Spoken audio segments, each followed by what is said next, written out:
여러분 안녕하십니까? 이번 시간에는 제4장 욕구조사를 공부하도록 하겠습니다. 주차로는 4주차 3차 시가 되겠습니다. 이번 이 욕구조사는 강범위하게 있는 지역에 있는 클라이언트들의 생각들을 어떤 요구사항이 있는지 그런 것들을 설문조사나 앙케이트 조사, 양적 조사, 질적 조사 등의 방법으로 조사를 하여 그 조사 내용 속에서 클라이언트들의 생각을 읽어내고 정보를 분석하는 그러한 장이 되겠습니다.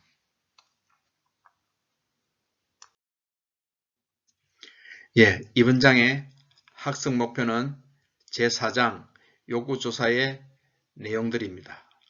첫 번째로 욕구의 개념과 유형을 파악하고 이해를 합니다. 두 번째로 욕구조사의 내용과 필요성을 논의하고 이해를 하는 게 학습 목표입니다. 세 번째로는 욕구조사에 포함될 내용을 파악하고 이해하는 것이고요. 네 번째로는 욕구조사의 자료 수집 방법을 상세히 파악하고 이해하는 것이 학습 목표라 하겠습니다. 그 다음 목차입니다. 이 4장 욕구조사의 목차는 4가지로 구성되어 있는데요. 제일 먼저 욕구 자체의 유형을 한번 보도록 하겠습니다. 그 다음 본론적으로 들어가서 욕구조사의 개념과 필요성에 대해서 공부를 하고요. 세 번째로는 그 욕구조사에 포함될 내용을 공부해 보도록 하겠습니다. 네 번째로는 욕구조사의 자료 수집 방법이 무엇이 있고 어떠한 내용이 들어간지에 대해서 구체적으로 수업을 하도록 하겠습니다. 잠시 생각해 봅시다의 코너입니다. 여러분들이 지금 이번 장 수업에 다음과 같은 용어들이 자주 나올 겁니다. 욕구, 선호, 수요. 이거는 내용이 조금 다들 비슷합니다. 그렇지만 서로 미미한 또는 미묘한 차이를 두고 있죠. 그러한 단어들의 차이점을 생각해 볼 시간입니다. 여러분들한테 시간을 드릴 테니까 교재라든지 여러분의 생각과 내용들을 같이 정리한 시간이 만들도록 해보는 것입니다.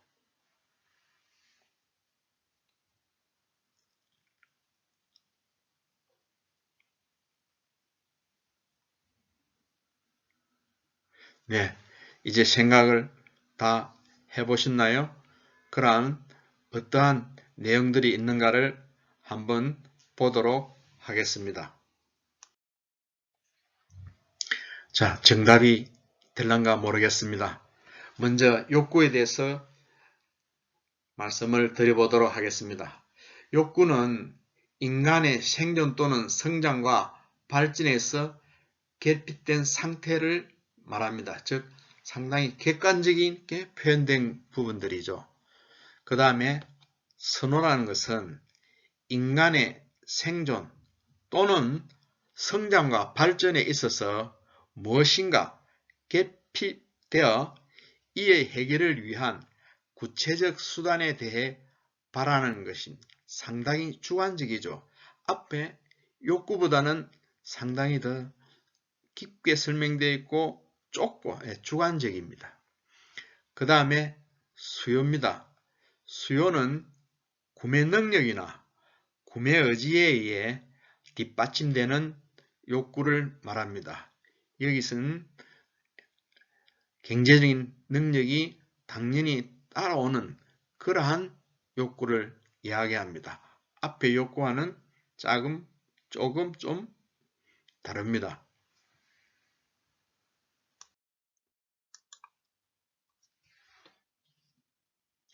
예, 이제 본격적으로 내용을 공부할 수 있겠습니다. 욕구의 개념과 유행입니다. 자, 욕구의 개념부터 이제 학자들의 내용을 한번 알아보도록 하겠습니다. 1990년에 러스는 욕구는 현재의 상태와 바라는 상태 사이에 존재하는 객차 또는 차이로 설명을 하였습니다.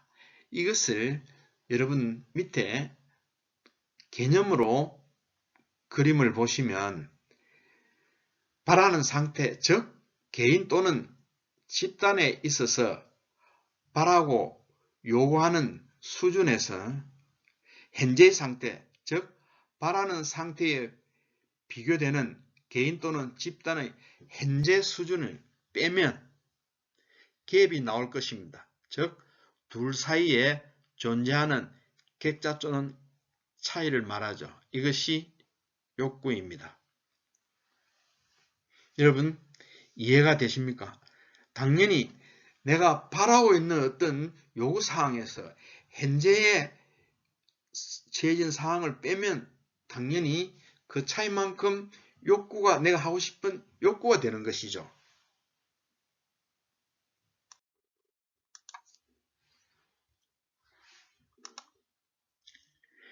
네, 욕구의 유형에서 구체적으로 배울 것이 매슬로우의 욕구 단계 이론, 그 다음에 알더퍼의 ERG 이론, 그 다음에 브래드쇼의 욕구 구분을 배우게 될 것입니다. 여기서 먼저 간단하게 설명을 하면 매슬로우의 욕구 단계 이론은 인생의 전 과정을 욕구별로 단계별로 만드는 거죠. 그 다음에 알더퍼의 ERG론은 앞에 매슬로우의 이론을 수정한 것들입니다. 그 다음에 브래드쇼의 욕구 구분은 규범적 욕구, 인지적 욕구, 표현적 욕구, 상대적 욕구 네 가지로 분류하여 설명을 하고 있습니다. 예, 먼저 매슬로우의 욕구 단계론을 한번 볼까요? 먼저 결핍 욕구와 성장 욕구로 크게 분류가 되고요. 다음 맨 밑에 생리적 욕구부터 쭉 위로 올라오면 단계별로 되어 있는 것입니다. 그런데 빨갛게 되어 있는 것은 처음에는 5단계였지만 빨갛게 되어 있는 인식적 욕구, 심미적 욕구, 초월적 욕구를 추가하여 뒤에 8단계 욕구 이론을 수정 발표하게 된 거죠. 자, 결핍 욕구 맨 밑에 생리적 욕구부터 한번 보도록 하겠습니다. 생리적 욕구는 인간의 가장 기본적이고 필수적인 욕구로 내용이 되겠고요. 이거는 우리가 통상 의식주와 관련된 생존의 욕구들입니다. 두 번째로 단계에서는 안전의 욕구입니다. 이것은 여러분 신체가 안전하게 유지하려고 하는 우리의 욕구들을 말합니다. 외부의 위험으로부터 안전을 보호받으려고 하는 욕구는 당연히 누구에나 있는 것입니다. 다음 소속과 사랑의 욕구죠. 이거는 정서적 만족을 얻고 싶어하는 욕구들입니다. 예. 사람은 혼자 있는 것보다는 집단에 소속되어 관계를 맺고 사랑받고 싶어하는 욕구를 가지고 있는 것입니다. 그 다음 위의 단계로 자아 존중의 욕구 단계입니다.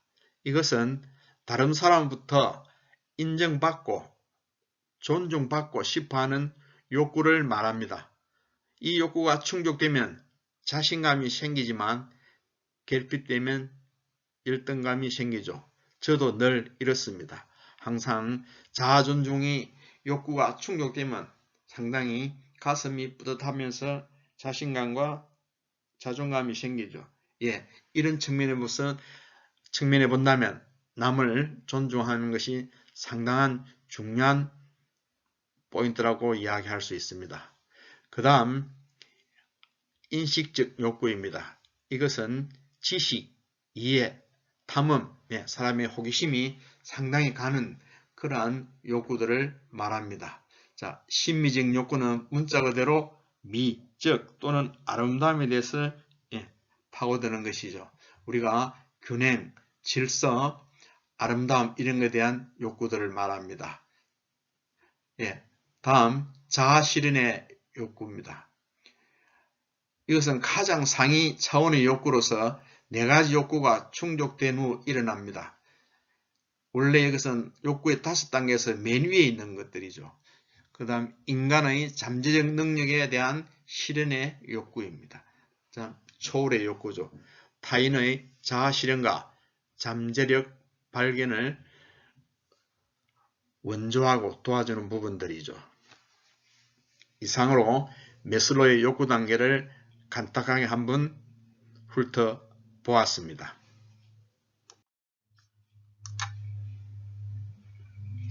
다음 알더프의 ERG 이론입니다. 여러분, 알더프는 매슬로의 욕구를 수정, 성장, 보완한 것이죠.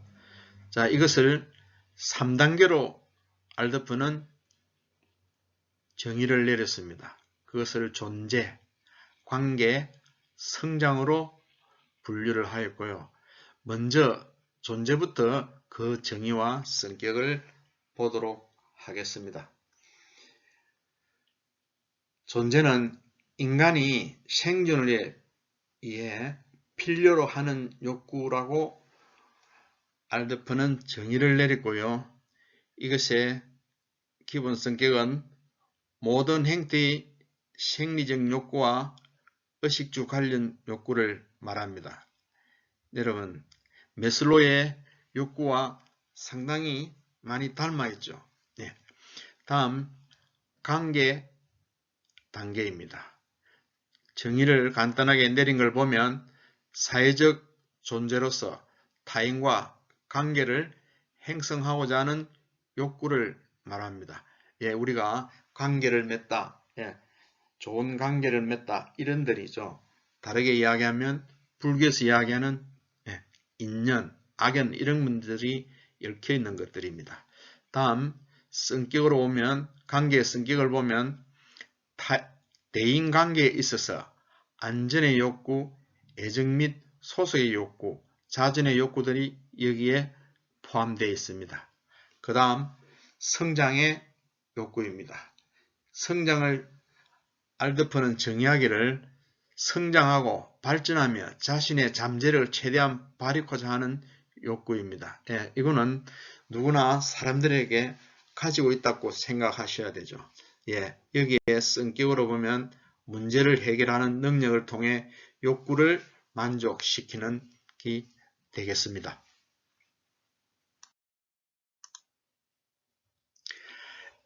브래드쇼의 욕구를 공부해 보도록 하겠습니다. 브래드쇼는 욕구의 구분을 규범적 욕구, 인지적 욕구, 표현적 욕구, 비교적 욕구로 4가지로 크게 분류를 했는데요. 그 비교표를 보면서 설명을 드리도록 하겠습니다.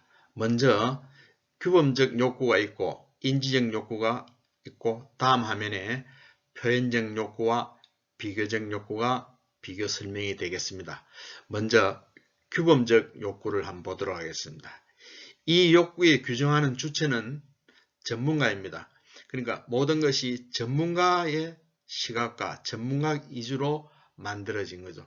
당연히 진단도 전문가가 하도록 되어 있습니다. 그러니까 전문가 판단으로 충족되지 않는 욕구를 진단하시는 거죠.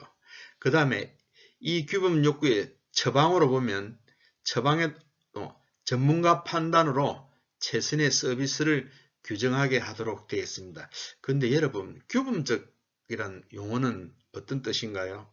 우리가 모범, 규범, 규정 이런 것들이 다 규범적이 되는 거죠. 자, 그다음 여기서 처방으로 보면 아까 말씀드리듯이 최선의 서비스를 전문가가 처방하게 되는 거죠. 자, 이 규범적 욕구의 장점을 한번 보도록 하겠습니다.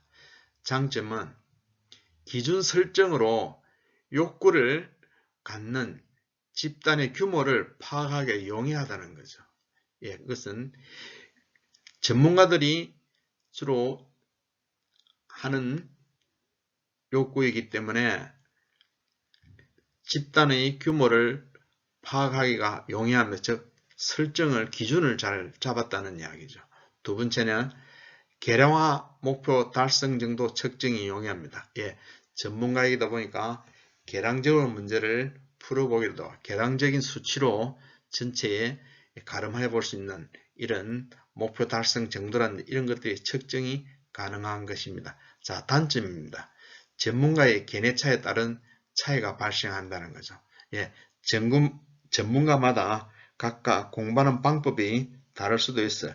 그게 전문가의 오랜 경력과 경험 등에 의해서 차이가 발생할 수 있습니다. 당연히 견해 차이도 나오는 거죠. 그 다음에 전문가들의 지식, 기술, 가치관 변화에 따라서 약간 비탄력적이 되겠습니다. 여러분, 비탄력적, 탄력주의라는 이런 용어는 원래 경제학에서 온 건데요. 탄력적은 어떤 변수 A가 변하면 그에 따른 B도 즉각 A만큼 변하는 것을 탄력적이라고 하고 어떤 변수가 변하면 그에 따른 변수가 같은 변하지 않고 느적느적하는 그런 부분들을 비탄력적이라 합니다. 이제 우리가 그 다음 규범적 욕구에서 예로 들면 아동 급식으로 보게 되면 정부가 정한 아동 급식비 이런 것들은 다 전문가들이 정하는 규범적 욕구가 되겠습니다. 그 다음에 인지적 욕구입니다. 이것은 주로 이 욕구를 규정하는 주체가 클라이언트인 거죠. 예, 여러분 그러면 어떤 문제 진단과 처방, 장단점이 나온지를 한번 보도록 하겠습니다. 인지적 욕구와 클라이언트가 주체이기 때문에 잠재적 클라이언트가 문제와 욕구를 진단하게 되는 것이죠. 예. 그 다음에 처방은 클라이언트가 주체가 되다 보니까 욕구를 갖는 당사자가 필요로 하다고 생각하는 서비스 이런 것들이 주로 처방이 되겠습니다. 자, 이런 것 장점으로는 당사자의 욕구 파악이 용이하죠. 예, 당연히 클라이언트가 욕구를 규정하기 때문이겠죠. 두 번째, 필요한 서비스 내용과 정도에 대한 정보가 있는 것이 장점이 되겠습니다. 단점은 개인차 조정의 문제입니다. 즉, 클라이언트가 예를 들어 2명 있다면 한 명과 비면 똑같지 않습니다. 그런 개인차의 문제를 어떻게 조정할 건가가 단점이고요. 다음, 조사의 경우 대표성이 문제가 있겠습니다. 클라이언트가 주체가 되다 보니까 어느 쪽이 대표성이 될 건지 약간 문제가 발생할 수 있는 거죠. 그 다음에 클라이언트의 욕구이다 보니까 진정한 욕구로 하기에는 조금 애매하고 어려운 문제가 좀 있습니다. 이런 것을 아동급식으로 하면 설문조사로 파악된 아동급식이 필요하다고 응답한 수는 그런 경우에 인지적 욕구가 되겠습니다.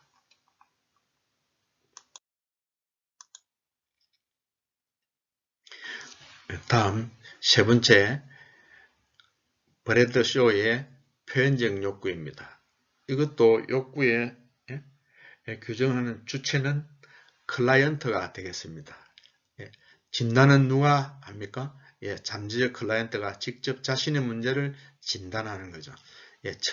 진단하고 또한 처방은 수요로 나타나는 서비스로 처방을 해야 되는데요.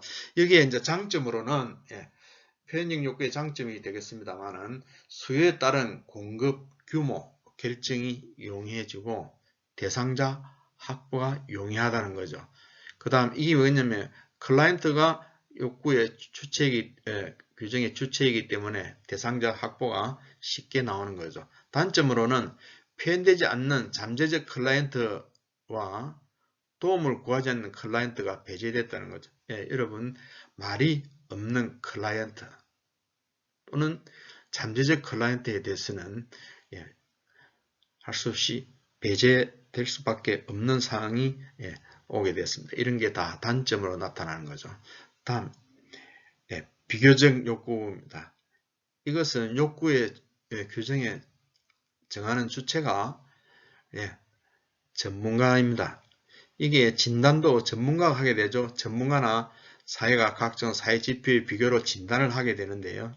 처방은 서비스 이용을 비교로 유사한 서비스 필요성을 인정하는 것으로서 전문가가 처방을 하게 될 것입니다. 자, 이 비교적 욕구의 장점은요. 각종 지표로 욕구의 규모와 내용 파악이 용이한 거죠. 지표로 나타난 수치들로 봐서 이 클라이언트 욕구의 규모가 어느 정도 되는지 내용 파악이 전문가 입장이 좀 쉽게 되겠죠.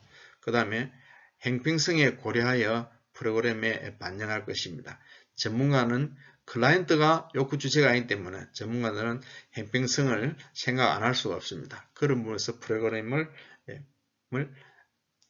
개발하고 작성하는데 반영될 수 있겠죠. 단점은 비교 집단의 욕구와 실제 욕구가 다를 수 있습니다. 전문가가 욕구의 주체다 보니까 비교하는 집단과 실제와는 조금 다른 문제를 유발할 수도 있고요. 비교 집단 선정과 대표성의 문제는 앞에 말씀드렸듯이 약간 전문가가 하기 때문에 약간 차이가 날 수 있습니다.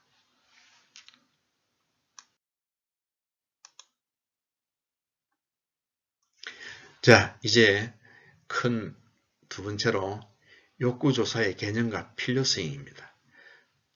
우선 개념부터 한번 보겠습니다.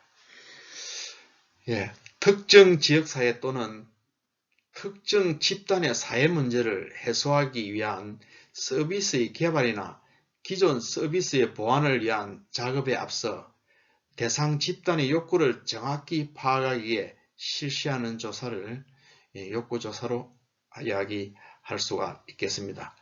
이러한 욕구조사를 실시하는 목적이 있습니다. 첫 번째로 대상 집단의 욕구를 충족시켜 주려는 거죠. 그 집단의 욕구를 뭔지를 알아서 거기에 해결을 하려고 하는 그런 목적 때문에 하는 것이죠.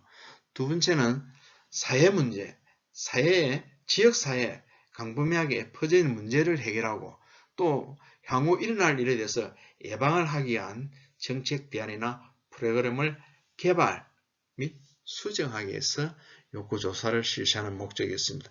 여러분, 이거는 조금 사회 문제가 지금 문제가 일어나 있다면 해결도 해야 되고 앞으로 일어날 거라고 예상이 된다든지 판단이 되면 예방을 하기 위해서는 정책들을 만들어낸다든지 또한 대안이 나와야 됩니다.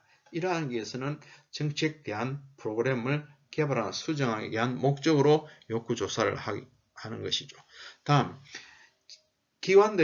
사회복지기관들이 그 지역에 있다든지 그 기관의 고유한 목적에 도움이 되고 또 기관의 운영에 도움이 되는 자료들을 축적하기 위해서 욕구조사를 실시하는 목적이 있다고 할 수 있습니다.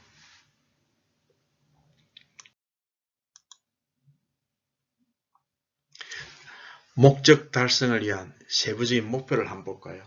당연히 여러분 목적이 주어지면 거기에 따라서 달성할 수 있게 한 목표를 만들어 둬야 되는 것입니다. 자, 제가 한번 읽어볼까요? 첫 번째로 어떠한 정책 대안이나 프로그램이 필요한지를 파악한다.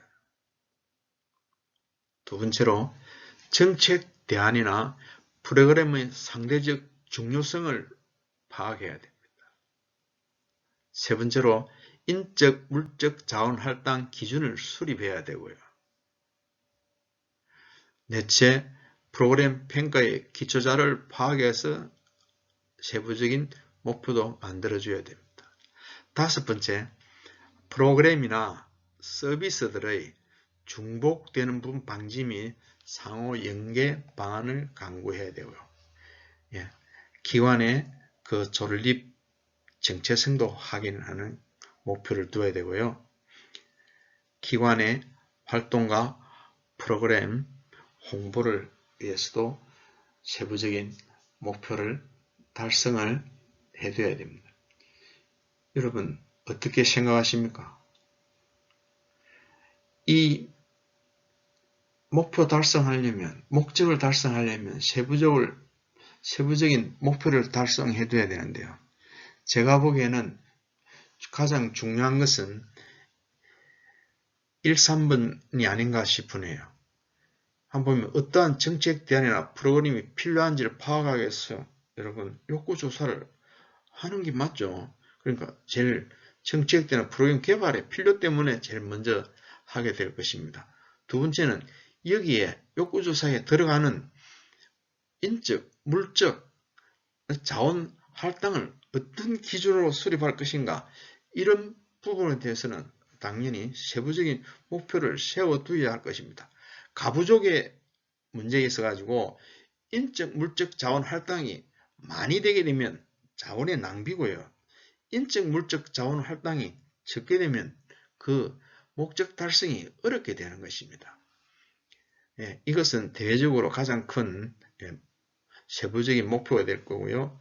내부적으로는 제가 보기에는 기관의 정체성 확인을 위해서도 욕구조사는 당연히 해둬야 됩니다.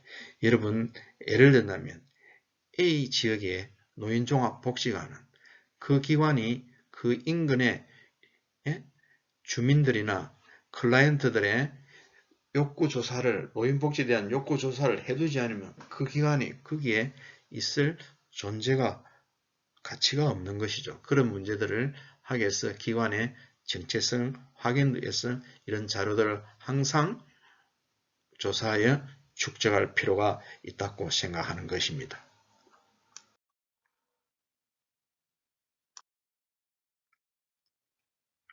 예, 이제까지 배웠던 것을 요약해보는 시간이 되겠습니다. 오늘의 주로 배운 것은 욕구의 유형들인데요. 메슬로우와 알드퍼, 그 다음 브레스 쇼월들의 이야기를 간단하게 요약해서 보고 수업을 마칠까 합니다. 먼저 메슬로우의 욕구 단계 이론을 말씀을 드리면, 메슬로우는 인간의 욕구를 초기에는 5단계, 후기에는 8단계로 분류하였습니다. 인간 욕구를 크게 결핍 욕구와 성장 욕구로 나누어 계층화하였는데요. 그는 결핍 욕구 내에는 상층 욕구로 이동하기 위해서 반드시 하층 욕구가 충족되어야 하며, 일단 어느 한 욕구가 충족되면 사람들은 그 결핍을 벗어나게 된다고 하였습니다. 이러한 결핍 욕구가 충족된 경우에만 사람들은 성장을 추구하게 된다는 것이죠.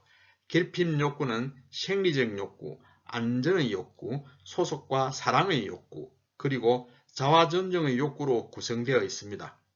성장 욕구는 자아실현의 욕구입니다. 나중에 메슬로우는 성장 욕구를 인식적 욕구, 심미적 욕구, 자아실현의 욕구, 초월 욕구로 다시 구분하였습니다. 다음은 알드퍼의 ERG 이론에서 간단하게 요약 한번 해보도록 하겠습니다. 알드퍼는 메슬로우의 욕구 단계 이론을 수정, 보완하여 ERG 이론을 제안하였는데요. 그는 메슬로우의 5단계 욕구를 3단계로 줄이고 존재 욕구, 관계 욕구, 성장 욕구의 3개의 범주로 나누어서 그는 설명을 했습니다. 다음으로는 브래드쇼의 욕구 구분입니다. 브래드쇼는 사회적 욕구란 개개인이 사회에서 충족되기를 바라는 것이 결핍되어 있는 상태라 할 수 있다고 하였습니다. 이러한 사회적 욕구를 4가지 범주로 유형화하였는데요. 첫 번째, 규범적 욕구, 두 번째는 인지적 욕구, 세 번째는 표현적 욕구, 네 번째는 비교적 욕구로 그는 분류하였습니다.